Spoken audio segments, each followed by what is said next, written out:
Hello বন্ধু, শ্রীর রান্নাঘরে তোমাদের স্বাগত।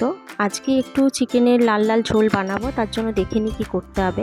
প্রথমে কড়াইটা গ্যাসে বসালাম এবং সর্ষের তেল দিলাম। তো তেল গরম হয়ে গেলে তাতে স্বাদ মতো একটু নুন, একটু হলুদ দিয়ে আগে থেকে কেটে রাখা পেঁপে এবং আলুগুলো দিয়ে দেবো এবং সেগুলোকে ভাজবো। একটু টাইম নিয়ে লাল লাল করে ভাজতে হবে।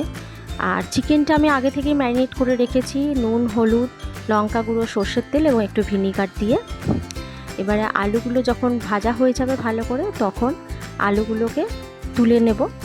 এইভাবে চিকেনটা আমার মা করতো ছোটোবেলায়, মাকে দেখতাম। তো আজকে হঠাৎ ইচ্ছা হলো বৃষ্টির ওয়েদারে এইভাবে বানাই, ভালো লাগবে খেতে গরম গরম ভাতের সাথে। তো আলুগুলো ভাজা হয়ে গেছে। এবার এর মধ্যে গোটা গরম মশলা, তেজপাতা, শুকনো লঙ্কা, গোটা জিরে ফোড়নে দিলাম। দিয়ে আগে থেকে কুচিয়ে রাখা পেঁয়াজটা দিলাম। দিয়ে পেঁয়াজটা ভালো করে ভাজতে হবে।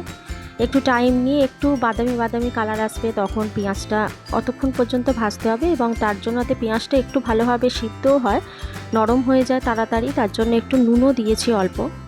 দিয়ে ভালো করে পেঁয়াজটা ভাজতে থাকবো। এবারে ভাজা হয়ে গেলে তারপর এর মধ্যে দেব আগে থেকে বেটে রাখা আদা, রসুন, জিরে, কাঁচা লঙ্কা এবং টমেটো।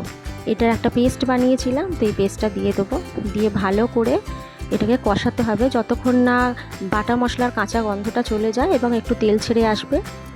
তারপর কিছু ঘরোয়া গুঁড়ো মশলা দিতে হবে, নুন, হলুদ, লঙ্কা গুঁড়ো, জিরে গুঁড়ো, ধনে গুঁড়ো এবং চিনি দিয়ে ভালো করে কষাতে হবে একটু টাইম নিয়ে। এবারে যখন পুরোপুরি মশলাটা কষে আসবে, তখন আগে থেকে ম্যারিনেট করা চিকেনটা দিয়ে দিতে হবে।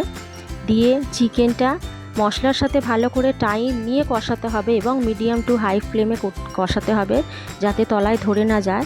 এবং যদি একটু মনে হয় ধরে যাচ্ছে, তো ঈষদুষ্ণ গরম জল করে রাখতে হবে। তো সেই জলটা একটু অল্প অল্প দিতে হবে এবং টাইম নিয়ে কষাতে হবে।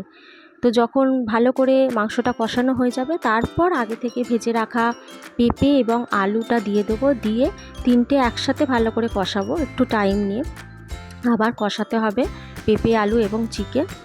এবং যখন কষানো হয়ে যাবে, মোটামুটি কমপ্লিট কষানো, তারপর ওই ঈষদুষ্ণ যে গরম জলটা করে রেখেছিলাম সেটা দিতে হবে এবং সেটা পরিমাপ বুঝে দিতে হবে। আমি যেহেতু ঝোলটা একটু বেশি রাখবো, পাতলা পাতলা করব, তাই আমি একটু জলটা বেশি দিয়েছি।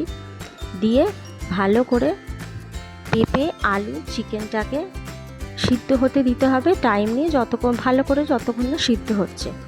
সিদ্ধ হয়ে গেলে তারপর গোটা গরম মশলা গুঁড়ো ছড়িয়ে জাস্ট নামিয়ে নিতে হবে, ব্যাস, তাহলেই একদম লাল লাল চিকেনের ঝোল রেডি।